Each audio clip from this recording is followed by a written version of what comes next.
Football is back, my friends. Week one of the college football slate officially in the books, except for tonight's final game between Clemson and Georgia Tech, which will be tonight's game of the night.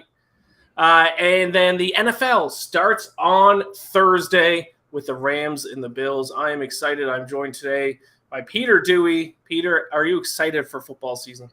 Man, I can't wait. And you talk about all-time week one matchups they give us with Rams Bills. Like normally that first game is a pretty good game, but to have the defending Super Bowl champs against the current Super Bowl favorites, can't really ask for much more than that. So I'm super excited for this week. Thursday can't come soon enough. And it was a great week one in college football. Did you have any money on last night's Florida State LSU game? I did not. I'm glad I didn't because I woke up and saw that ending, and that was brutal ending for LSU fans. Just terrible way to lose a game. There was a lot of missed kicks, though. I saw the cost that the ECU game, too. Kicker missed an extra point and a field goal. Not great. College kickers is one thing I will never love when I bet college football because the kickers are just so inconsistent. Yeah, college kickers certainly struck in week one. We didn't have bad beat of the night as a segment on today's show, but it is worth bringing up. If you're on the over last night in LSU and Florida State, all they needed to do was kick the extra point, and they would have been 2 points away from it cashing. So with the game tied, it would have hit. There's no way it wouldn't have. And of course, the extra points blocked. LSU loses. Tough night for any over bettors, tough night for any LSU bettors last night as well. Jam-packed show today. We have community picks for tonight's MLB slate and tonight's college football game. We got our best bets in Major League Baseball. Then we're going to break down our top 3 keys for betting on the NFL, which is important because it's time to place your NFL bets, my friends. The offseason is finally over, and then we will finish with our game of the night, Clemson and Georgia Tech, little ACC football action. So we got a big show today. Let's dive right into some community picks here, my friend. Now, no producer Joanne today because she's off for the holidays, so you can't show the tweets like we usually can, but I do have them up in little caption below us. So let's see if I can figure this out here. The first one, at DeSoxFan24, says, Guardians first 5 money line, KC 28th in first 5 runs at home, McKenzie 2.0 ERA versus the Royals this year, and Singer a 6.3 ERA versus the Guardians this year. Thoughts on that one, Peter? Yeah, I have a play on this game that I'll talk about later. I don't mind the Guardians here. The only thing that gets me a little nervous, Brady Singer's pitched very well for Kansas City this year. They're actually 13-9 in his starts, and that may not seem great, but they're a 55-win team. So when you have a 55-win team and a quarter of his starts are your or a quarter of your wins have come in his starts, that's pretty significant. So that's the only thing that would kind of throw me off here, just because they've been very good in his starts, and the Guardians have lost 5 straight. So kind of playing with fire with this. Yeah, it's a little bit of an interesting game. But, yeah, that win-loss record there, or at least the Royals record in Singer starts. I mean, if that was the Yankees and that was the record, then, yeah, that wouldn't be good. But for a team like the Royals, if you have a winning record with a certain pitcher, that's certainly significant and something you should note. Good luck to you at DeSoxFan24. Community pick here. The next 3 are all for tonight's college football game. We did get in quite a few more MLB ones, but mostly all the other MLB ones were in games that already started. And I know a lot of people like the Cardinals. That game has started. They're down 1-0 to the Nationals. Ooh, tough. But T_Parker9, he's all over Clemson tonight. Clemson -23 full game and Clemson -14 first half. Double dipping on the Tigers. Dangerous play. Obviously, we'll give our thoughts on this game when we get to the game of the night portion. But Peter, what are your thoughts in general about double dipping? If you really like a team, would you consider betting on them full game and first half, or would you just stick to one or the other? I'd probably stick to one or the other, especially at these numbers. Like, it's just a lot of points both ways. So I feel like you're asking for almost the perfect game to kind of happen. That's the only reason why I like to stay away from those. Like, if it was, even if it in a different matchup where it was like even first half and then, the spread was like 2 or 3 points, I'd think about it. But like, this is just, you're asking for everything to go right from the jump. I personally wouldn't double dip, but if you're on Clemson, I guess might as well if you think they're going to get there. It's a bold move, Cotton. Let's see if it pays off for him. Yeah, for sure. Moving on, another pick for the game from @JeffWinters32. Georgia Tech team total under 13.5. Now, this is actually a pretty interesting play. I don't want to spoil my pick for later on the show, but if you want to bet on Clemson, but you don't want to lay a ton of points if you don't trust their offense, this is actually a good play because their offense was just complete shit last year. Their defense was still like top 5 defense, top 3 defense in the nation. So if you're laying all these points on Clemson, you're kind of banking on their offense to have a good outing. But this is kind of one way that you can back Clemson without necessarily backing their offense. So a little bit of a sneaky play. I like it quite a bit here from Jeff. Yeah, I like this one a lot. Georgia Tech's offense was horrendous to end last year. I know they played 2 very good teams. They played Georgia and Notre Dame to end the season, but they didn't score a single point in those 2 games. So I don't mind fading this offense against another elite opponent. Georgia Tech's going to bring back the triple option. That's all I want to see. And then the final pick, this person's being a little cheeky when they sent in this pick. When I asked for your best bet of the night, a little cheeky response here from @HensBetSports. Clemson money line minus 2,800. Aha. I only wanted to bring this up because just in case, if you've now made your joke, if Georgia Tech's wins tonight, I'm going to be bringing you up on the show tomorrow because your lock of the night, a minus 2,800. You better hope it wins, my friend. Clemson money line. Yeah. And would you ever bet a money line this No, I wouldn't even put a money line this big on a parlay. It's a waste of time. It's fair. I think the only time I've ever put a money line this big in anything is in a college basketball parlay, and it was because it was like a boosted one, I think I did, and you needed 3 legs to it. And so I picked 2 that were like I liked, and then I was like, I need one that is a guarantee. And it was like Villanova against some random school, and I took it. That's fair. If you're ever gonna do it, that's probably a good time to do it for sure. Yeah. Sirens are back, baby. They're back every time. The famous. What is it? A fire truck? I think so. I think it's a fire truck. The famous fire truck makes its return to Daily Betslip. Every time. What an appearance. All right, so those are our community picks. Let's get into our MLB bets for tonight. We have 2. We're going to start off with a couple of pitcher props and then a couple sides later on. So why don't we start off with some pitcher props? Peter, you go first.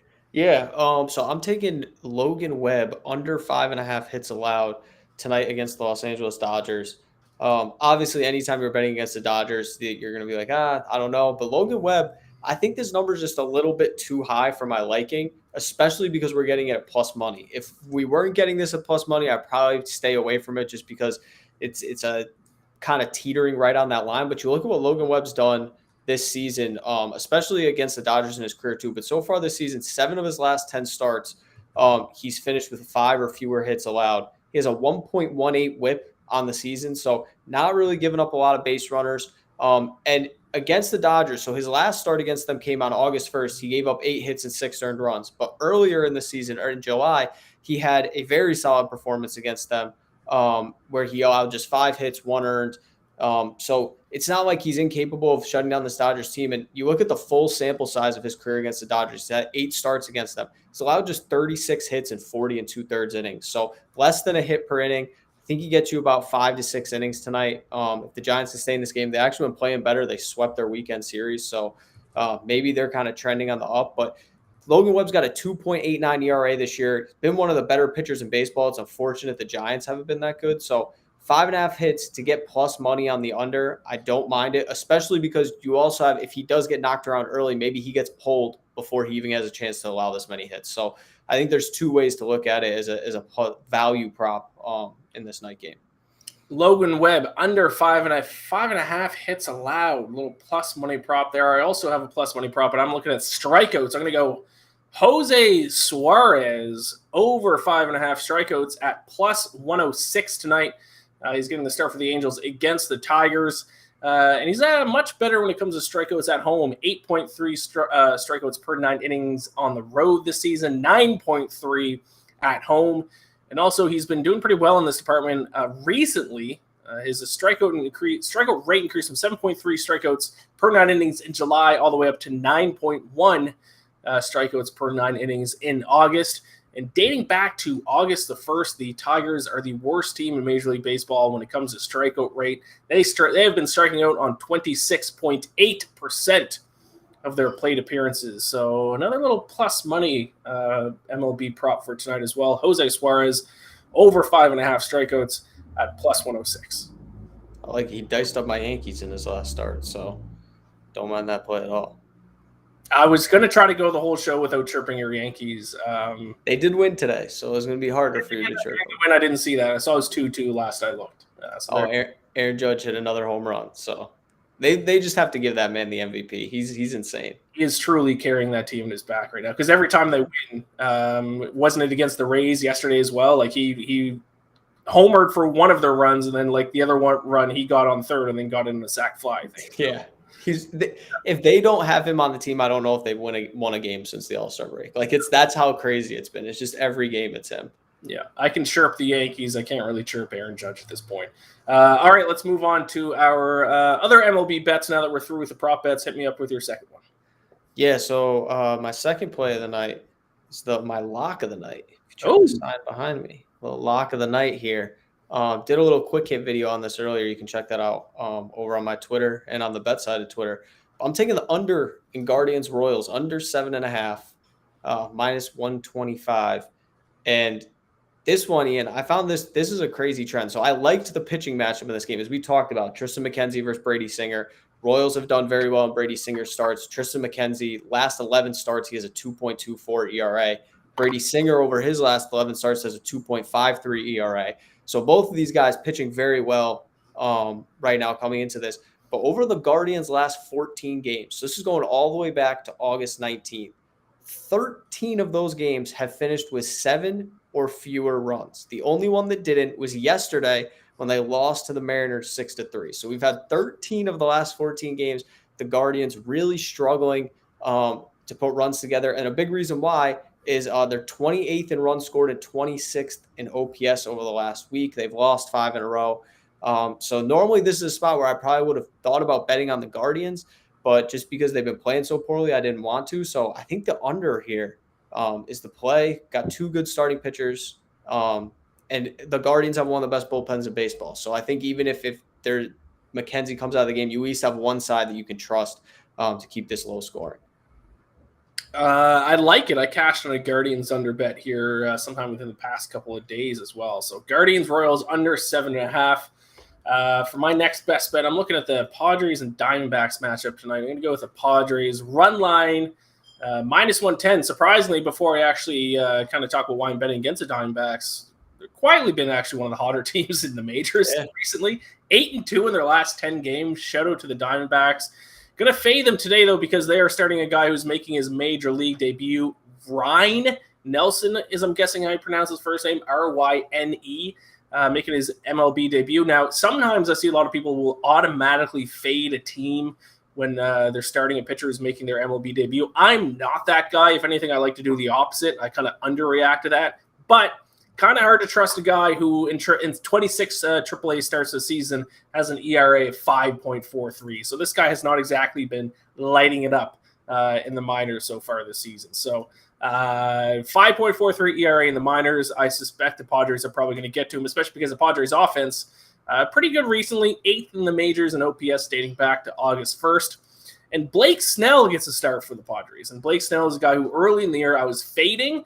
I have to put up my hand and say I was wrong about him, at least as of late, because he's actually been fantastic. Over his last 11 starts, he has an ERA of 2.81. So I have completely flipped on Blake Snell, like the Padres here, on the run line against the D-backs. Nelson, I believe Nelson's one of their top prospects. I'm surprised they called him up, even though he's having such a bad year. It just feels like you're inviting for him to get rocked at the major. I don't get it. Yeah, he did well in Double-A, and I think it was High-A the year before. They put him up to Triple-A this season. I don't know if he just wasn't ready for it or what, but I mean, it's not like it's a small sample size either. 26 starts, ERA of 5.43. Not good. Yeah, it's not great. Not great at all. All right, you are also back in a favorite for your final MLB pick. Going to stick with a money line, I believe, though.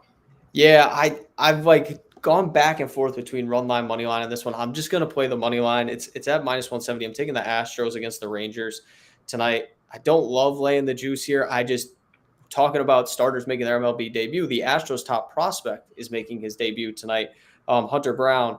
And so I don't know exactly what we're going to get out of him, which is why I steered clear of the run line. Just a little nervous that, he could kind of take this bet awry early and we're going to have to see the Astros make a comeback.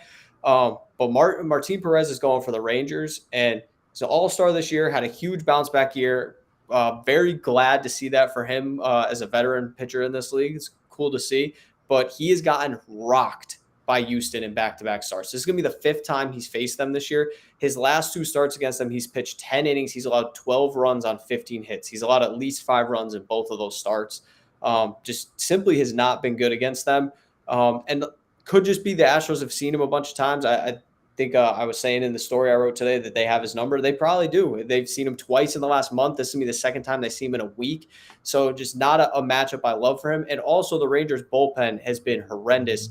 Their team as a whole has a 5.92 ERA over the last 15 days. That's the worst in baseball. So even though Brown's making his debut, I trust this Astros team. They're a much better team all around. And if Perez doesn't have his stuff again, this could get out of hand early. So give me Houston to win this one. Houston on the money line in the Battle of Texas there in that game. A lot of the times on these shows we'll have a lot of underdogs. This is certainly not one of those shows. Yeah. I took a run line favorite. You just took a favorite on the money line, and now I'm coming back with another favorite on the money line. A little bit shorter, a little bit. The odds aren't quite as short there with a -170, but I'm going to go with the White Sox. -125 against the Mariners for my final MLB bet of the night. I know the Mariners' record has been better than the White Sox as of late, but offensively, the White Sox have actually been significantly better. 7th in OPS dating back to August 1st. Mariners 16th, despite, like I said, sporting a much better record. But the reason why I'm on the White Sox, it comes down to mostly Marco Gonzalez, who gets the start for the Mariners, and he is a left-handed pitcher, and the White Sox much, much, much better against lefties this season. Their OPS goes from 687 against righties all the way up to 776 against lefties. So with the offensive advantage, I'm going to trust the White Sox, to be honest. Now, I just went full game money line. You might want to go first 5 because the Mariners bullpen has usually been pretty good lately. But I'm just going to go with the White Sox here. Not certainly, I wouldn't have it on a billboard behind me saying lock of the night, but I like it. I'm on it. To be honest, I didn't love a lot of things on the MLB slate tonight, so this made it into my top 3. White Sox -125 against the Mariners. What the hell? Let's see what happens. Yeah, it's tough when we got these short night slates because there's so many day games today because of the holiday. So yeah, it's you're slim pickings with pickings for sure.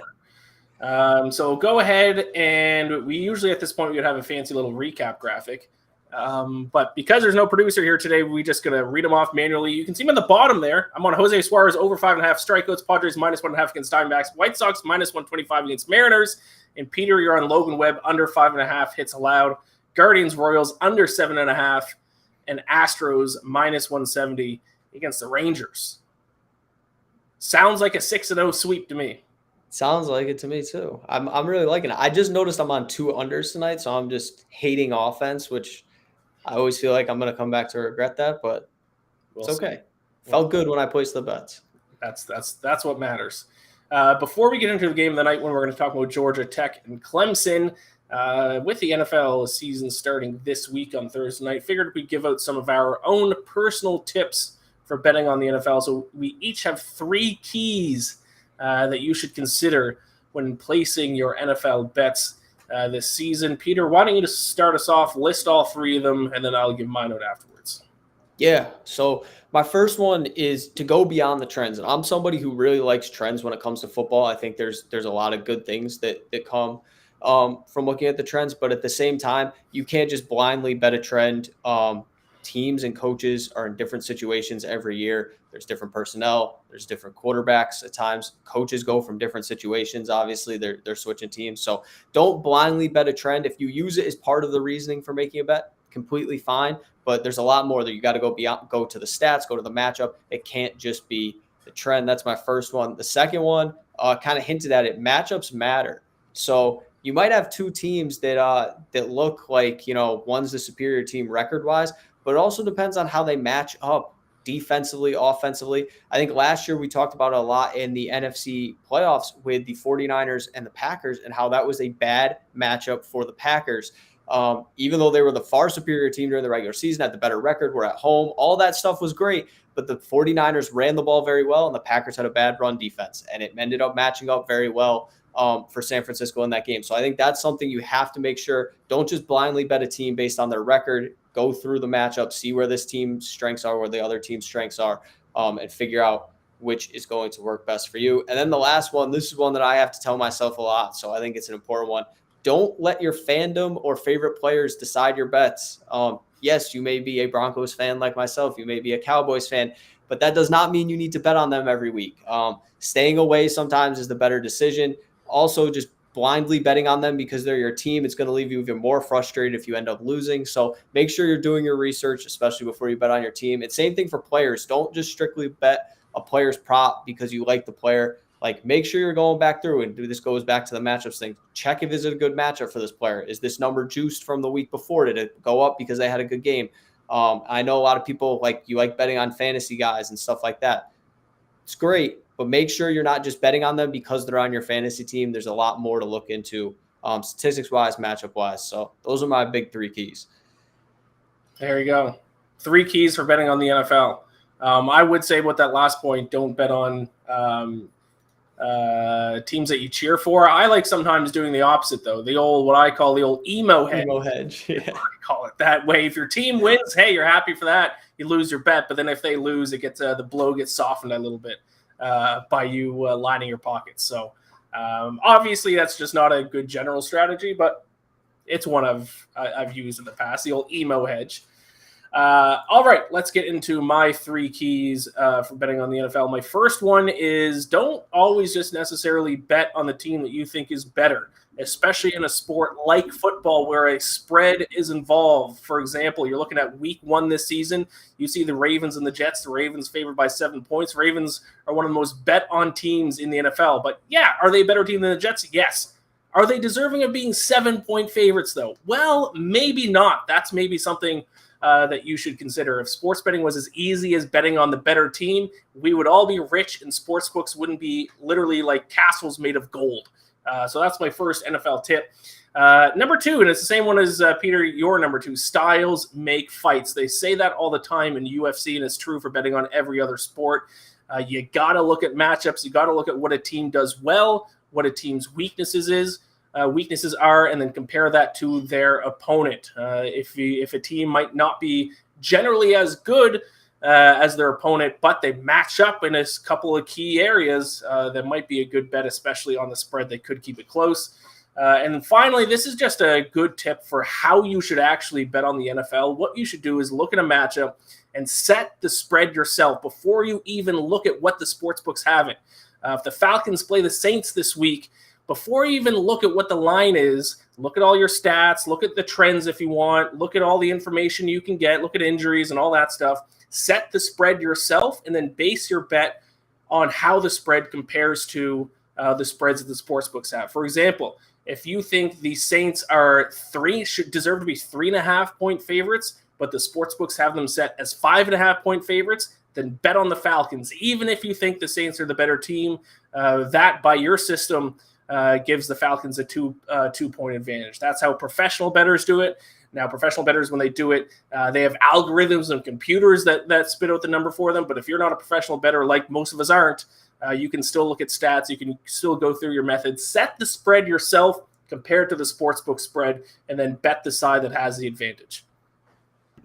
That's a great tip. I love that one. I think it makes it easier, too, when you find a number you really like when you already have them in your head, and then you kind of go through and you're like, hey, this is different from mine, but I think it gives me an advantage here. So I like that a lot. And I think it makes it a lot easier for the games where it is a really good team against a bad team. Like I already brought up Ravens and Jets, but another example this week are the Texans and Colts. If you just look at the line, it's hard to push bet on a team that's like an 8.5-point underdog like the Texans.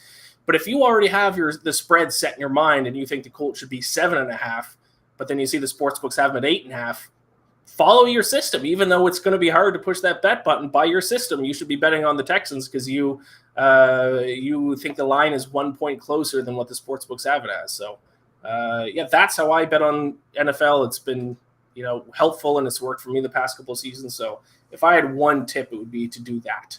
I think you brought up another good thing there, kind of like based on your system, like how you, like if you have a bet and you really believe in it, like trust your gut, like go with it. Like you don't have to, don't second guess yourself. Don't do over research and see, oh, well, this person is a bet. Like if you are confident in something at the beginning of the week and you did your research and you believe it's going to happen, go with it.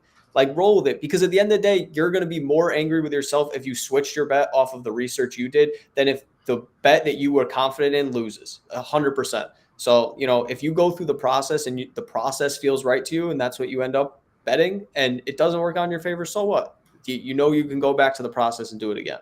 Absolutely. So there you have it. Those were keys for betting on the NFL. Hopefully some of those were helpful as we head into the NFL season. Now let's finish off the show by talking game of the night. Clemson Tigers against the Georgia Tech Yellow Jackets. Yes, sir. Clemson, massive favor. The story of this game so far, in my opinion, at least from a betting standpoint, is that Clemson opened as a 19-point favorite. That moved all the way up to 23.5 as of this morning. It has now, since this morning, gone up to 24.5. So we are seeing a ton of action coming in on Clemson. Peter, you locked in your bet this morning. You give out your pick now, your best bet for Clemson, Georgia Tech.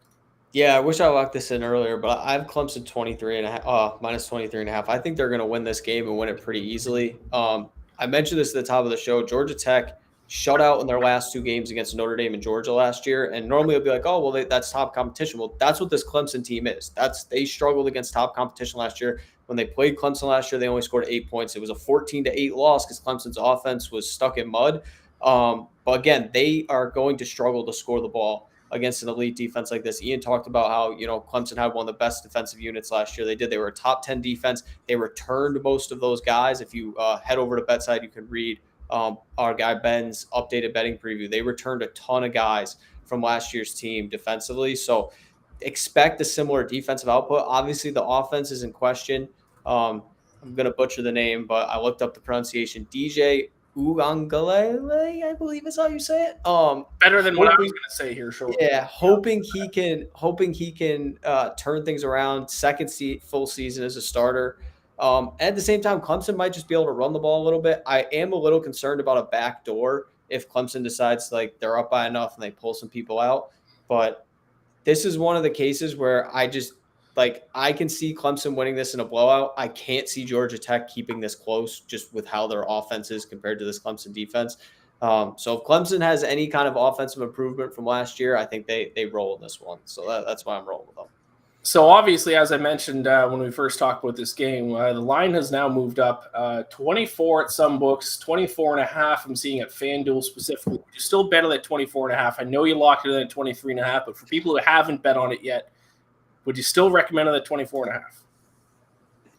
Yeah, I think if you're betting it at 23.5, you might as well bet it at 24.5. You know what I'm saying? Like if you had gotten it at 19 when it first opened, then I would be like, you know what, you got the best number. Don't even worry about it. But I mean, at this point, like if you're betting on a blowout, you're betting on a blowout. So it's already past 3 touchdowns. I mean, I would prefer 24 or lower just so 3 touchdowns and a field goal. But I mean, at that point, you're kind of picking hairs. Like if they're going to blow them out, they're going to blow them out. And if they don't, they don't. And we saw FBS teams that were favored by 4+ touchdowns were 8-0. This isn't 4, but the top teams did well this week. So I think we could see it again. All right, so I'm going the opposite direction now. I saw where the line was going. I held off until about an hour before we went live. I'm just checking to see. So it is still at 24. I'm looking at DraftKings right now. It's 24. I went to FanDuel because it was up to 24.5 at FanDuel, and that is where I backed Georgia Tech. Number one, I just think inherently if the line has moved this much from 19 all the way to 24.5, I just think the value has now shifted to being Georgia Tech. And it comes down to the same thing. Clemson's offense last year sucked. They stunk. I have it here in front of me. 103rd in yards per play last season in the country. Now, obviously, the team, the roster is going to look a little bit differently. For their sakes, I hope that their offense is quite a bit better. But I don't believe in DJ Uiagalelei. Completed, I hope that I definitely butchered that, but I think 55.6% of his passes last year he completed, 9 touchdowns, 10 interceptions. I'm not a believer in this offense, and for a team to cover this big of a spread, I think they need a lot of offensive output. Now, Georgia Tech may not score many points, so I'm kind of hoping the Clemson offense, if they score more than 30, they might cover the spread. So I'm going to go with Georgia Tech plus 24.5, even though it is an ugly bet. But I will shout out once again the community pick from earlier in the show, Jeff Winters, Georgia Tech team total under 13.5. That might be the way to bet this game. Yeah, that might be the best one. Ever since I saw that, I was like, damn, I kind of wish I went that way. That when I was placing my bet, that might be the way to go. And I will say, if you do want to back Clemson, this is why it's good to have different sports books. Because if you do want to back Clemson, you should go find a minus 24 that's still out there if you want to back Georgia Tech. Go to FanDuel and use a link on one of our articles at BetSided. Yes. Use one of those links. Get a little bonus. And then bet on Georgia Tech plus 24.5. Yes, that is the move. FanDuel does have this. I'm glad you waited to lock it in because I'm a little mad I locked it in this morning. I wish I waited a little bit longer, waited till I saw the community picks, and then hopped on the community pick. I might bet that one anyway. The under 13.5. I might do it. Well, could double up. The community pick for the poll, though. They're with you, Peter. They're on Clemson minus 23.5. Not surprising. They are very popular, but I think I saw something like 80% of the bets are on Clemson to cover tonight. That's why the line has been moving up. I think the public still thinks this Clemson team is a Clemson team from a few years ago when they were winning national championships. They're still a very good team. I just don't think they're that team anymore. But hey, I could be proven wrong.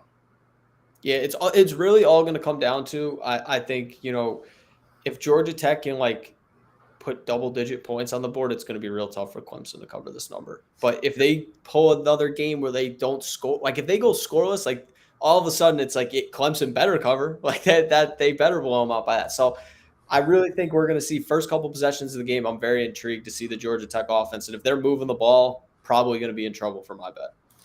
And shout out to the NCAA for giving us a Monday Night Football game the week before the NFL season. So gives us something to watch tonight. And I don't know what we're going to do Tuesday, Wednesday. The last couple of days of watching MLB, I suppose. You can watch WNBA playoffs. And then Thursday, it is all about the National Football League. So one more time, in case you missed our picks from earlier in the show, you can see in the little scrolly bar below me here. Jose Suarez over 5.5 strikeouts plus 106. Padres minus 1.5, minus 110 against Diamondbacks. White Sox money line minus 125 against the Mariners. Peter, you are on Logan Webb under 5.5 hits allowed plus 110. Guardians Royals under 7.5 minus 125. Astros Rangers. Astros on the money line minus 170. There we go. That is our show, I believe. I did tweet it out today. I will be the host of Daily Betslip from Monday to Thursday. Moving forward, I'll be joined by the likes of Peter and Donovan and Ben and Reed on those shows. We're also going to start bringing in guests, start bringing in some fresh blood here. And our first Daily Betslip guest will be tomorrow. It's my friend and former coworker, Gilles Gallant, will be joining, who is the king of touchdown props. So if you want some touchdown picks, anytime touchdown score picks for Thursday night, you're going to want to tune in for that. That'll be a fun show. Excited. Good times. Also, Reed's going to be taking over on Fridays, by the way. I tweeted this out because I'll be hungover from getting belligerently drunk watching Thursday night football every week. So Reed will take over the hosting duties on Friday. Excited times ahead, man. Exciting times for football season. So excited. All right. I believe that's it. Reed will also be having his college football show tomorrow. You're going to want to tune in for that, the early Reed. I don't know who his guest is tomorrow, but tune in for that. That'll be on tomorrow afternoon. Peter, any final thoughts? No, I actually do have one. Somebody, just end the AL MVP race. Aaron Judge, he locked it up. We're ending the show. Aaron Judge locked it up. He locked it up months ago, but he definitely locked it up today. And Iain, watch out for those Yankees. That AL East lead is slipping from their finger. If the Blue Jays played half-decent baseball the last month and a half, my prediction might have been right. Stop slipping today, though, for a time being. We got 2 wins in a row. I'm feeling good. Blue Jays did thankfully win the first game against the Orioles, so because they're in danger of losing the wild card spot too right now. But yes, tune in early read tomorrow 1 p.m. Eastern, and then Daily Betslip 5 p.m. Myself, I think Ben is going to be joining me from BetSided, and Gilles Glant will be the guest. So tune in for that. Thank you all for watching. Best of luck with your bets tonight. Gambler bless. I'll talk to you all tomorrow.